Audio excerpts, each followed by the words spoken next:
नॅशनलला पदक मिळवून देणारा महाराष्ट्राला माऊली कोकाटे अशी 1 नंबरची कुस्ती 2,51,000 रुपये इनामासाठी आहे।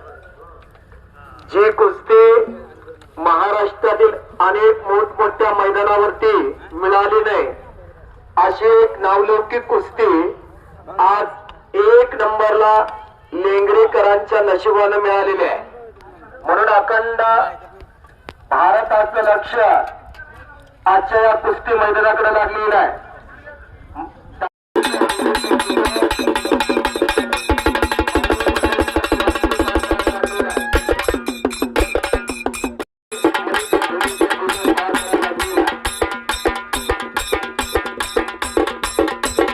मुख्यमंत्री सर्वसामान्य भावपूर्ण श्रद्धांजली आहे। 1 नंबरची कुस्ती महाराष्ट्र केसरी दादा शेळके, कालच जन सिकंदर शेख